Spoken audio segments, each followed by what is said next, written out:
If you're struggling with all the hours that you spend to prepare for your preschool lessons, and as even mothers, if you want to make sure that your child is getting a correct preschool education before they head off to kindergarten, stay tuned. We've got an exciting episode to help you get your hours back and be able to know with full peace of mind that your child will be ready for kinder, that your students are getting exactly what they need.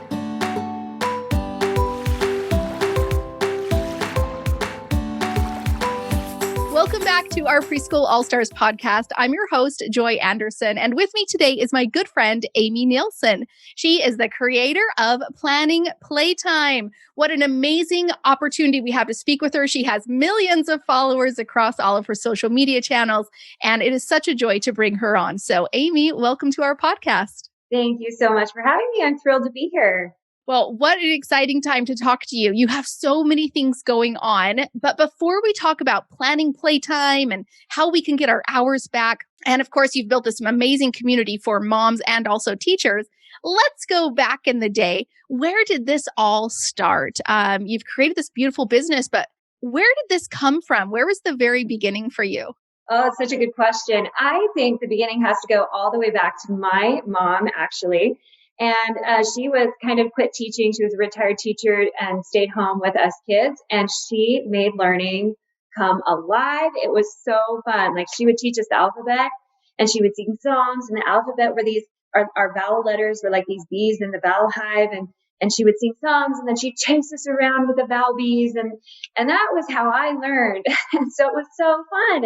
And that's what I thought it would look like. Right. And then I remember when I was in college and I was working in an elementary school teaching reading, and there was this cutest little 5-year-old boy, and I was sitting there and I had this curriculum I was supposed to follow, and I'm like, okay, before we can have any more fun, you have to read at least one page, and he just hated it, and he looks up at me, and his eyes are just filling with tears, and he says, "I thought you were my friend."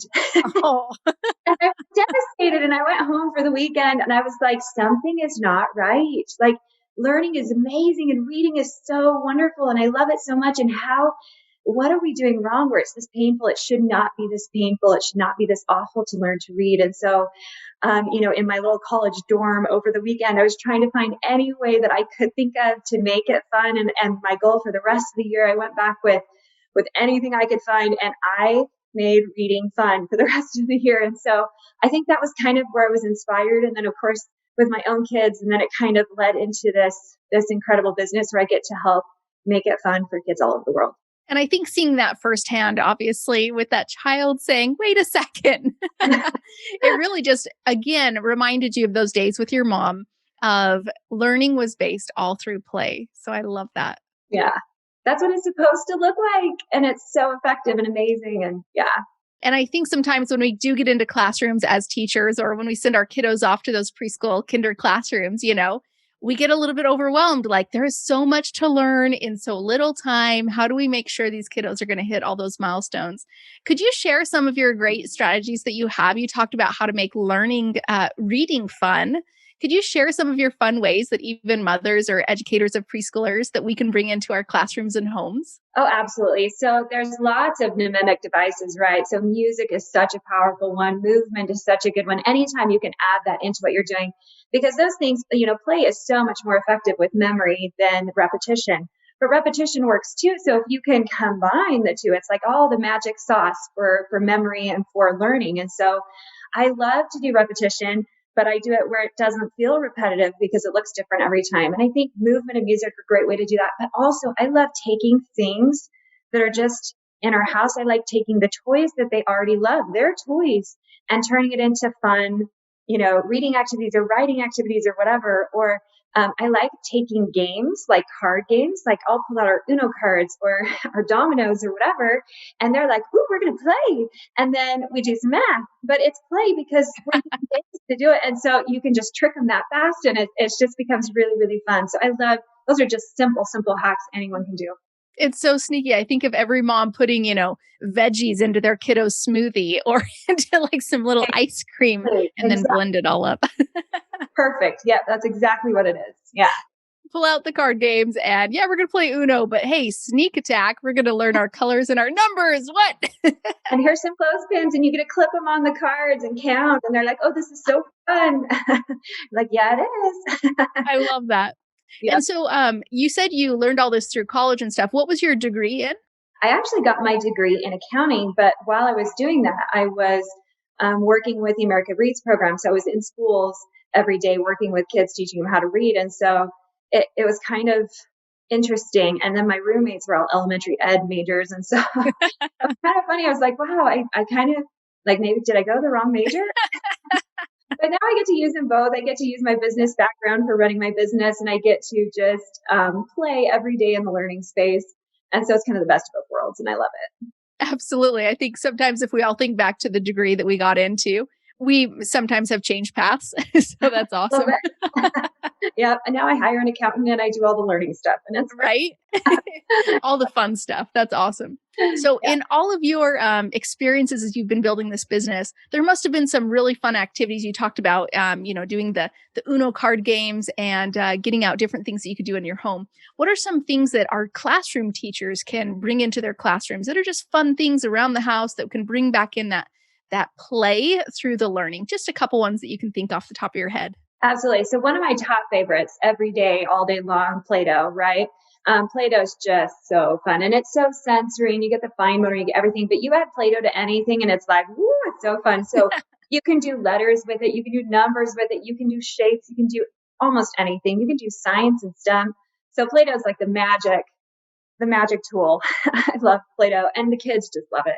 So that's a really fun one. I also actually really like bringing in things that are unexpected.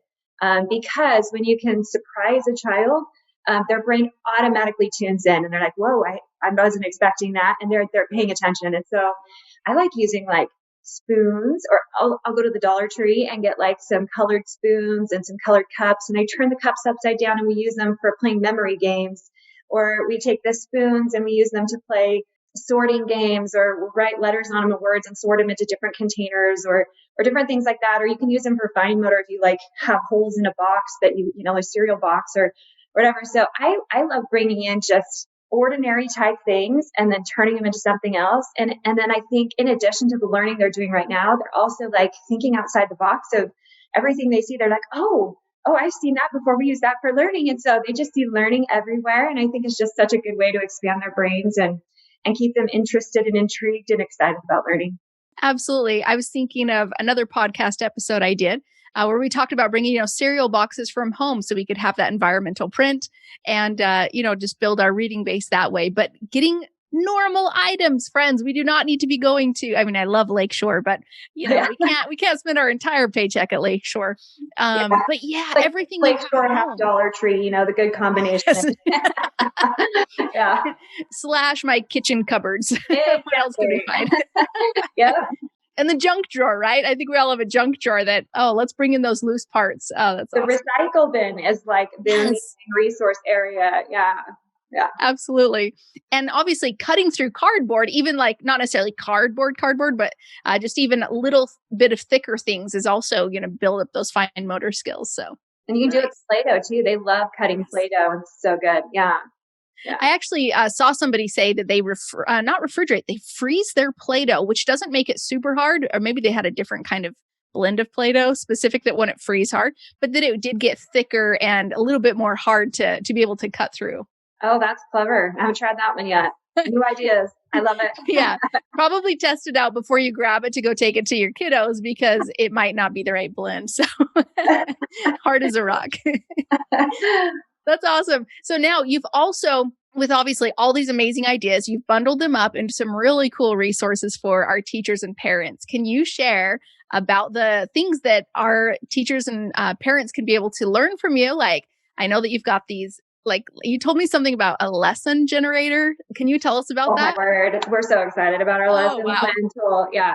So one of the big concerns we have all of these incredible, amazing resources that basically we give you the printable for it, but then you add the toys, you add the play. So they pair with your shape buttons and your Play-Doh and your little dinosaur toys and your snap cubes and all the fun things so that you instantly turn this this sheet of paper into this glorious play mat that the kids are so excited about and loving and playing with. And it's just lots of fun. But we had teachers and parents saying, okay, I love this. It's amazing, but I need like a lesson plan. Like I want a lesson plan. What do I do first, next, then last, whatever. And it takes so long to put them together. And there's all this research and you're going all over the internet to try to find ideas. And so we said, we gotcha. Like we can make this easier. And so what we did is we put together, we got thousands of ideas, put them together, sorted them by theme so that, you could teach your dinosaur theme and your transportation theme. And we have all these ideas broken down by centers or circle time or sensory play or, whatever. And then you can just copy and paste that right into our editable lesson plan builder. And you can have a lesson plan done in less than 5 minutes. And it's amazing because it saves so much time. And then, of course, we have the printables to go with it. We have some that you can cut out and laminate if you want something that you're going to be using year after year after year. Or we also have these incredible new zero prep binders, and you just print the pages, slide them right into sheet protector, and voila, you're magically done. And they're just instant play mats of learning fun. So cool. Okay, I think everybody's mind is just blown. I mean, with the technology that everybody has been, everything has truly advanced. And to be able to add in 5 minutes, get your lesson plan ready to go. You've got everything you need except for just pull a couple items together in your own classroom and such. You're ready to go. Like, that's insane. I love that. Right. I know. We have a teacher on our team. She was working part-time for us and she was teaching down in Texas. And they had a week last year where there's just so much rain and they had all these days where they couldn't go outside. And we hadn't even released the lesson plan builder tool yet, but she had back end access to it. And she's like, every day coming up with stuff because the kids can't go outside. Yep. So it was just so fun to see our own teachers on our team like, oh my word, I need this, and using it. It was a lot of fun. That's amazing. Okay, everybody's going to need to go grab this. So where can our listeners go get access to this? Where can they follow you? Absolutely. So I'm at planningplaytime.com, and all of this stuff is in our preschool membership. So it's our preschool club membership, and we have our lesson plan tool builder in there, as well as our printables every month. We have the whole calendar for the year, which you'll get a pre-editable calendar and all of that stuff in there. And we just help you walk you through it 1 month at a time, one theme at a time, and just make learning so fun and hopefully your life way easier. So a lot of time we have teachers and moms say that we've saved them 50% of their lesson planning time. And we're just cheering over here. We're like, yay, that's exactly what we want to do. So, yeah. Well, and I think what you're doing is you're not just saving them time, you're giving that time back to their families, right? Yeah. And to their own sanity so they can keep being amazing preschool teachers. So it's so much more than just like helping you with your lesson plans, giving you some time. No, it's almost like you're just giving back and pouring into those families. That is the goal, because the reality is that working with children, you need energy, right? And so you have to have a little bit of time away and some time yourself. And also, yes, we have heard too many teachers saying, it's just so hard. Like, I don't know if I can do this anymore. And our children need you. They need you so much. So we're going to do everything that we can to make your life easier so that it is just better and you can do it and feel confident and still take care of yourself and your family. And so that is absolutely our mission here. I love that. And also giving you the peace of mind that your kiddos, your students, they're going to get to where they need. Just follow your lesson plan builder. That's awesome. And of course, remember to keep that play in your classrooms. Well, everybody go follow her over at planningplaytime.com. And again, Amy, thank you so much for being on our podcast. You're welcome. Thank you so much for having me. It was so fun to chat with you today. If you love today's episode, then you are going to love this. I want to give you a free gift in your hands. This is a copy of my book, Start Your Preschool, and I want to get it to you for free. Yes, I said for free. It is a 300-page book. It'll help you learn the step-by-step process to actually starting your local or your online preschool. Every single step that I walked myself through, as well as the thousands of women who've created their own successful preschools, have gone through the exact steps listed in this book. Not to mention, I also share 20 amazing women's stories. So you can see how not only did it work for me, but it works for amazing women just like you as well. I want to get you this free copy. Just go to freepreschoolbook.com or click the link in the description and we'll get it to you today. Again, just go to freepreschoolbook.com and we'll get it right to you.